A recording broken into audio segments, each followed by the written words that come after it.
नमस्कार मित्रांनो, तुमचं स्वागत आहे आपल्या नवीन मिनी व्लॉगमध्ये. तर मित्रांनो, तुम्ही मागच्या व्लॉगमध्ये पाहिलंच असेल की आम्ही रात्री जम्मू स्टेशनला पोहोचलो. तिथून बस करून आम्ही रूमवर आलो आणि रात्रभर आराम केला. सकाळी मस्त फ्रेश होऊन आणि रेडी होऊन आम्ही खाली नाश्ता करायला गेलो. आज वटपौर्णिमा असल्यामुळे आईने बाबांच्या पाया पडून त्यांचा आशीर्वाद घेतला. त्यानंतर आम्ही गरमागरम ब्रेड बटर, चहा आणि दूध घेतलं.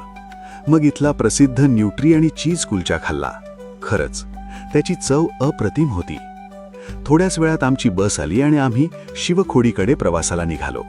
बसमध्ये सगळ्यांनी मनमुराद डान्स केला, गाणी गायली आणि हसत खेळत प्रवासाचा आनंद घेतला. रस्त्यातलं निसर्ग सौंदर्य पाहून तर क्षणभर असंच वाटलं की आपण भारतात आहोत की स्वर्गात. थोड्याच वेळात सगळ्यांना भूक लागली म्हणून बस एका हॉटेलवर थांबली. सगळे जेवायला बसलो.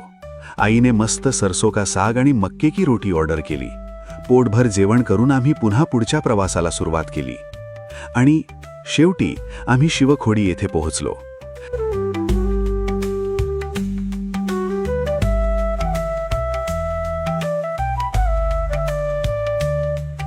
सर्वात आधी प्रवेशासाठी गेटची पावती काढली आणि गुफेकडे चालायला सुरुवात केली. खूपच गर्दी होती. मध्येच अनिता आजी दिसल्या. त्या अगदी मजेत घोड्यावर बसून जात होत्या.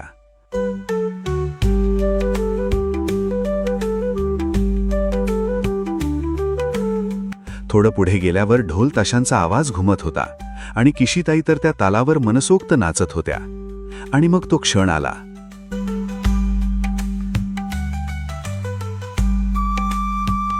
आम्ही शिवखोडी गुफेत प्रवेश केला.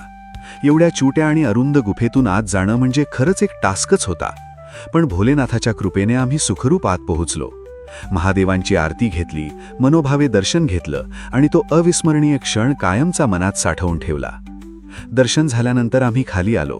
अनिता आजींनी सगळ्यांसाठी जेवणाची सुंदर व्यवस्था केली होती.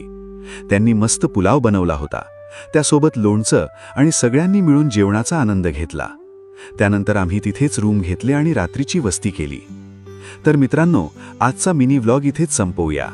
तुम्हाला हा संपूर्ण प्रवास आणि पूर्ण व्लॉग पाहायचा असेल तर इन्स्टाच्या बायोमध्ये दिलेल्या लिंकवर क्लिक करा किंवा यूट्यूबवर धीरज भोईर व्लॉग सर्च करून पूर्ण व्लॉग नक्की पहा. आणि हो, चॅनलला सबस्क्राईब, व्हिडिओला लाईक आणि शेअर करायला अजिबात विसरू नका. तर चला, भेटूया पुढच्या व्लॉगमध्ये. ओम नमः शिवाय.